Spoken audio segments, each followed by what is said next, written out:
we go. Right, I've got about 15 minutes, 20 minutes here to give you a flavour for what's been going on with KP4, the Ageing Life Extension Programme, over the last 2 years. And as Les said, I've been leading this programme since January of last year, and there's quite a lot been going on.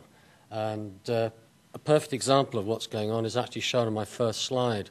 The scaffolding that we're seeing offshore these days, the repairs going on, the fabric maintenance going on.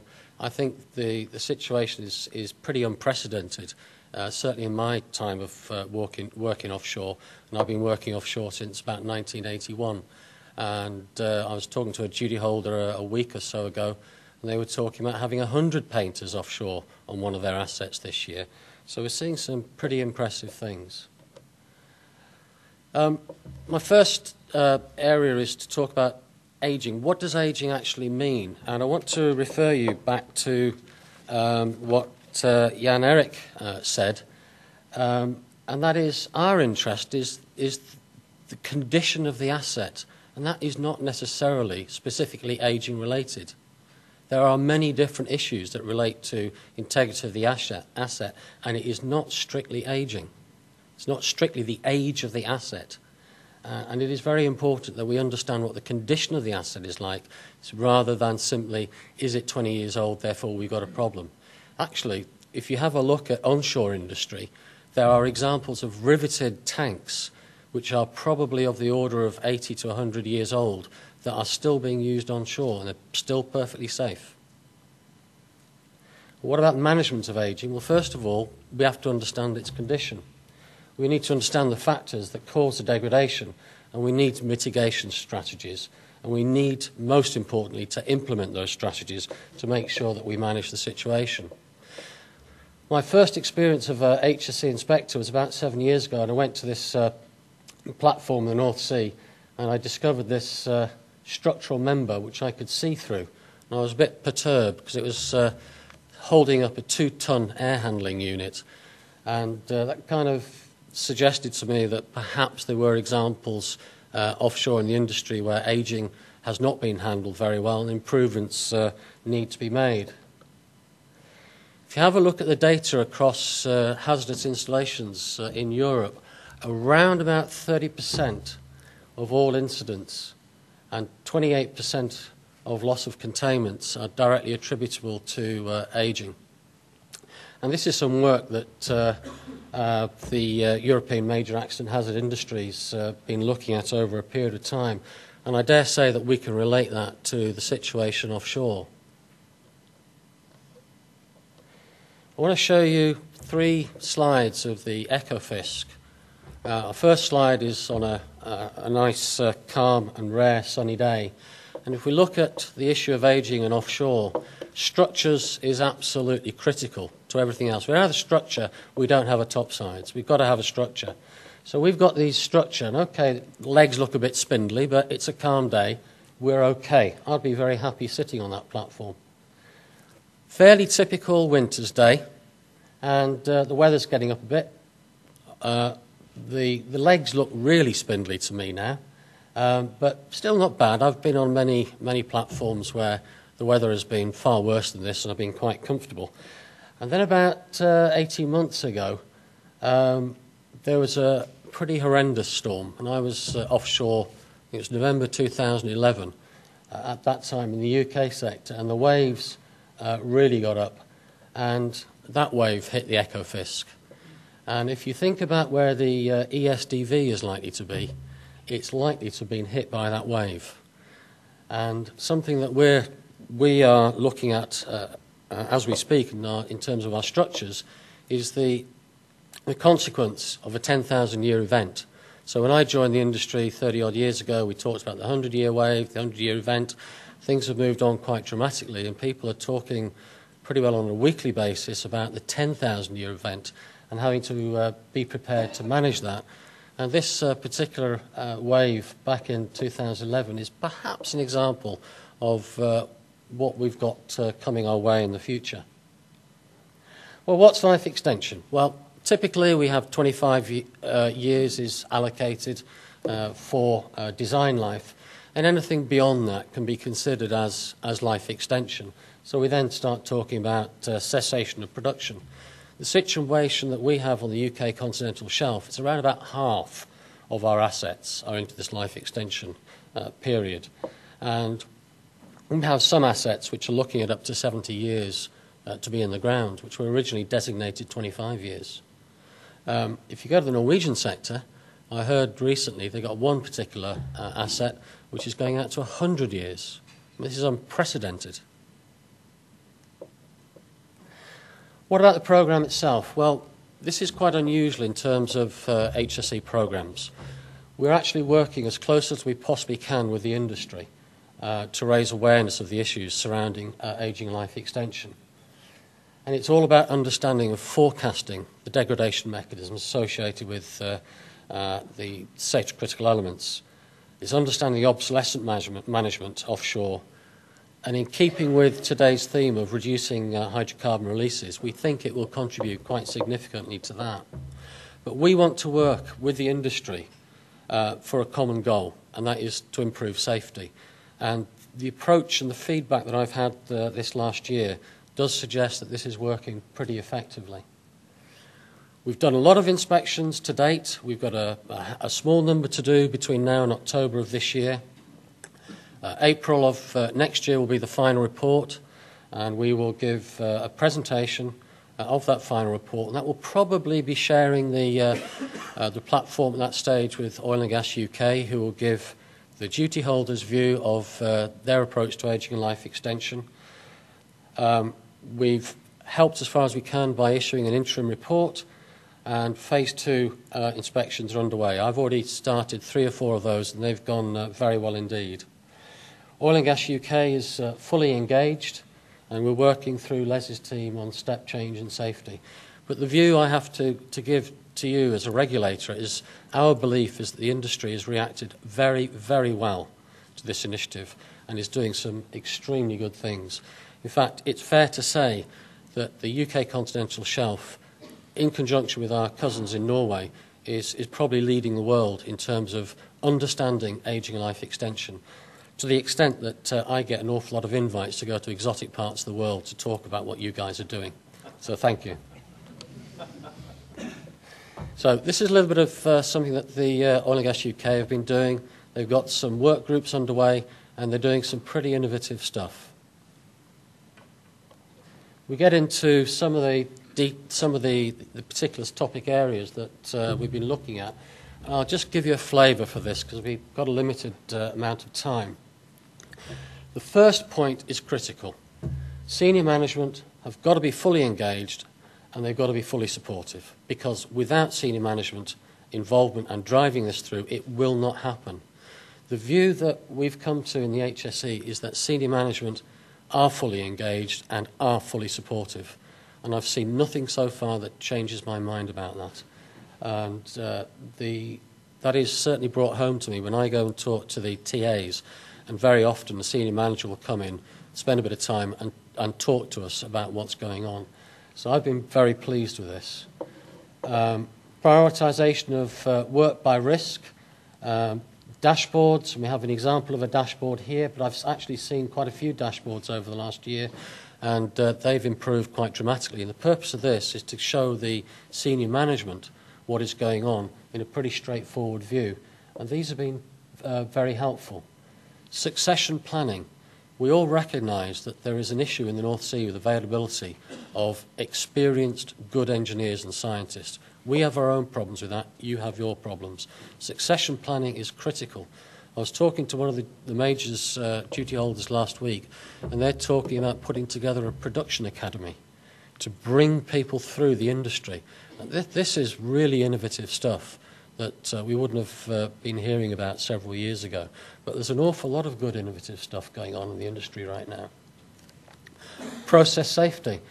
I've got here a few bullet points of ALE management works well when operating and maintenance systems identify the process safety issues, when systems together identify the safety critical elements which act collectively as barriers and not simply as individual barriers. And you've got mapping of SCEs and SIL levels, and you have effective HAZOPs and HAZIDs. And again, the view we're coming to is that the industry is actually handling this, by and large, pretty well. Fire and explosion area, the suggestion from my colleagues in fire and explosion is that if you align your HAZOPs, hazards and QRAs to the 5-yearly thorough review summary, then that will go a long way to helping you with managing aging life extension in this particular field. Now in Norway, when you get to the end of your design life, you're required to do a major review and demonstrate to the regulator that you are fit to go on one more day, let alone another 25 years. We don't do that in the UK sector. We have discussed that internally, but our view at the current stage is that the 5-yearly thorough review summary is actually a pretty good ongoing way of getting the duty holders to manage the condition of the assets and to get you to do a bit of a look ahead. And it seems to be reasonably effective. Root cause analyses, our experience is that those are pretty effective. One of the things that we would like to raise at this particular forum is that we are still finding problems with TR integrity. We're still finding leakage of TRs. And we would urge you, and we particularly urge senior managers present today, to go back to your organisations and please ask your guys, are our TRs effective? Because most of us, or some of us, have been offshore, including me, when the alarm's gone off and you're stood in the TR and frankly you're frightened and you want the TR to be effective. So I do think this is something we want to raise with you, that long-term integrity management of temporary refuges has got to be looked at again. Structures, I started off by talking about structures.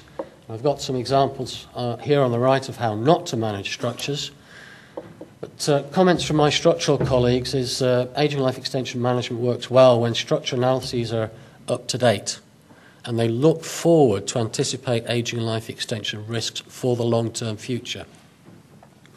During this process of the KP4, we have identified that there have been cases where structural analyses haven't been up to date. And in fact, we did find a couple of areas where there weren't structural or fatigue analyses, and they really were required. And again, if you're looking for the long-term future, and the way the UKCS is looking, the long-term future is very much active in everyone's mind, it'd be well worthwhile just having a check again. Are your structural analyses up to date? Are they good for the future? We are seeing huge amounts of good work offshore. I referred to the 100 painters going on to a particular asset later this year. But it's fair to say the amount of work that we've seen already, particularly bearing in mind we've got restricted helicopters, we've got restrictions on beds, is actually pretty good. It has to be said that we have 20-odd years of arguably neglect where fabric maintenance has not been managed very well, but there seems to be a real appetite right now by the industry to manage this and get on top of fabric maintenance and get on top of integrity management. And here are just a couple of small examples of where things have been done.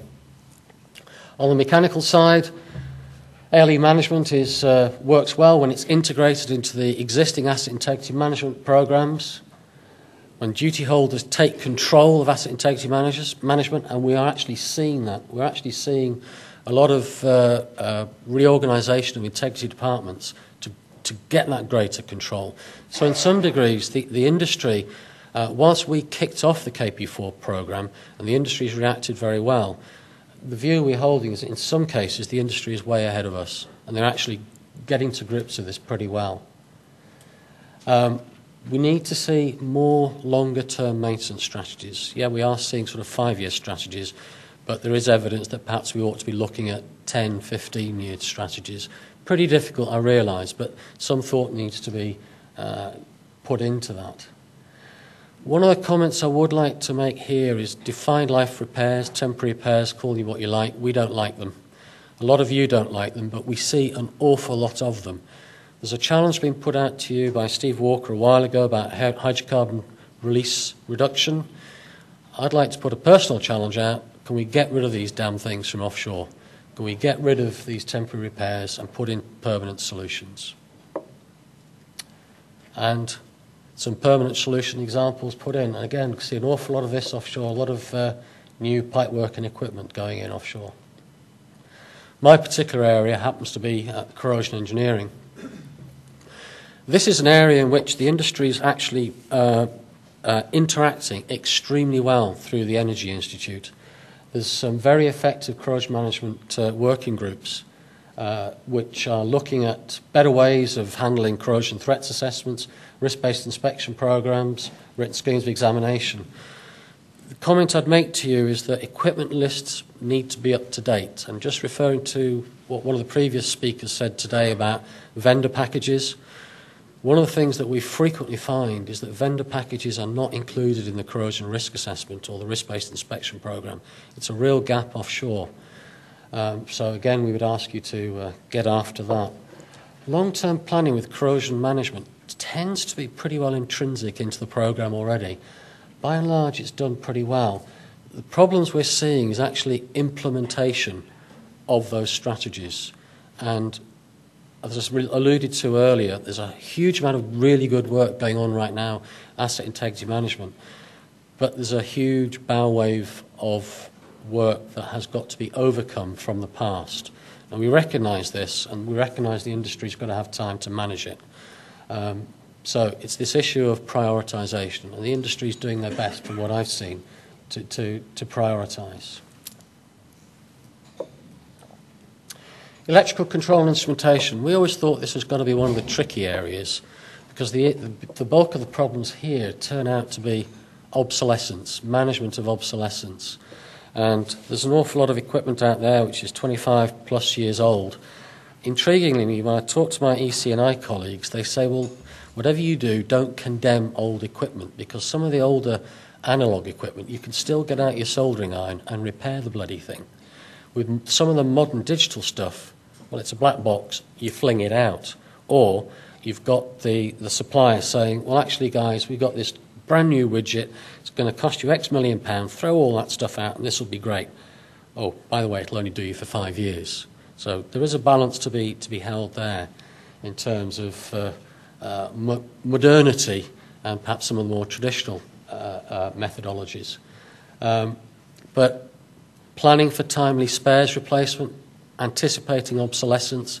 Again, my EC&I colleagues say the industry's doing some pretty good work on this. And certainly one company that we're aware of, I've been doing phase 2 inspections on, is buying spares for the long-term future, sort of 15, 20 years ahead, to anticipate problems. One of the things haven't really covered because of I'm trying to skim over a lot today, is this issue of trend analysis, failure trend analysis. We do see an awful lot of sort of binary work going on offshore in terms of, for example, gas monitors. Do they work? Don't they work?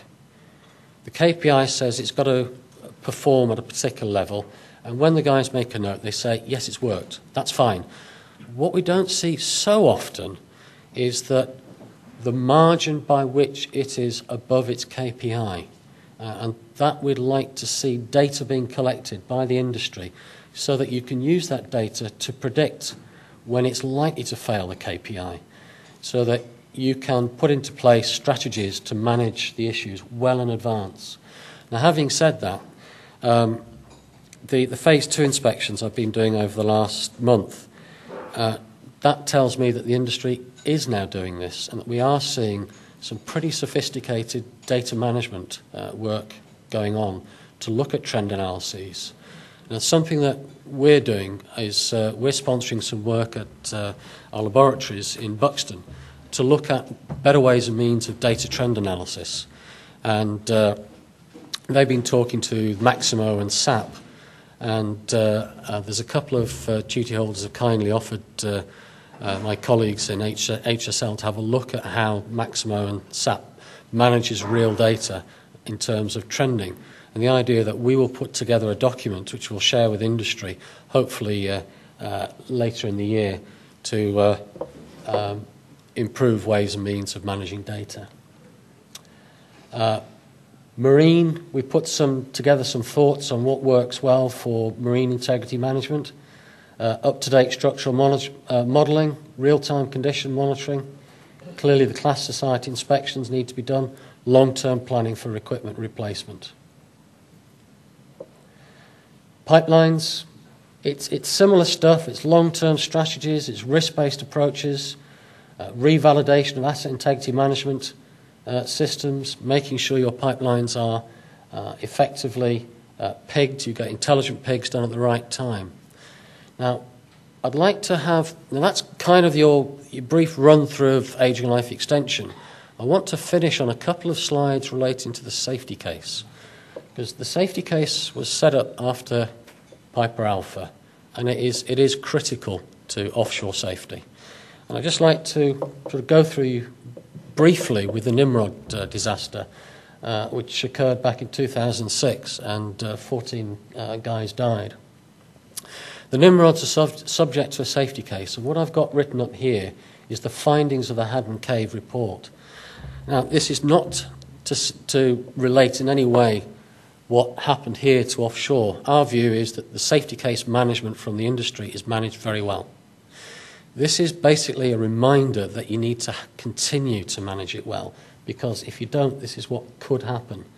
So that Haddon Cave looked at the immediate causation, and they looked at contributory factors, age of non-structural components, unsuitable maintenance regime, lack of fire detection, safety case failed to identify the threats, safety case process considered to be a paper exercise, failure to identify implications of changes, successive changes, and acceptance that leaks were inevitable.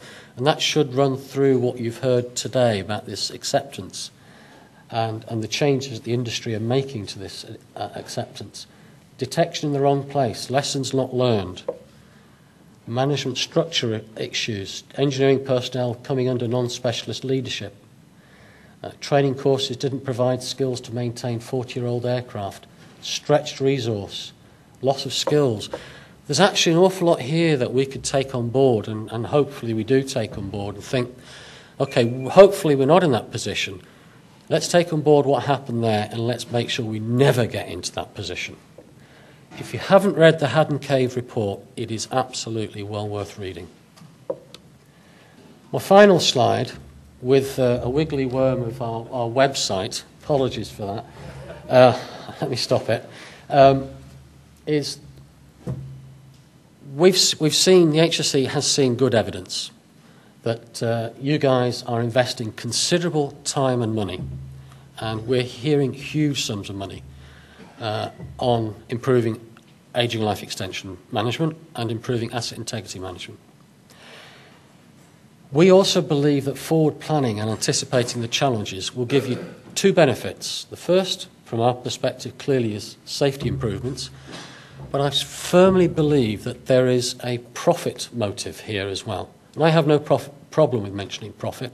That's what we're all here for. My background is in industry. I've worked around the world in industry. We're there for a reason. And I do believe if you manage the long term, you'll get extended production, you'll get improved profitability. All this sort of work needs to be done to cessation of production. It is in for the long haul.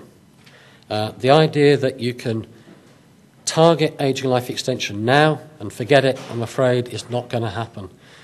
And one of the things that I'm being told by industry recently is that assets which have ceased production are likely to be out there for the 5 to 10 years beyond the date that they're flattened completely and completely free of hydrocarbons, because there are issues with relating to decommissioning and availability of heavy lift equipment. So you need to think even beyond cessation of production. Thanks very much.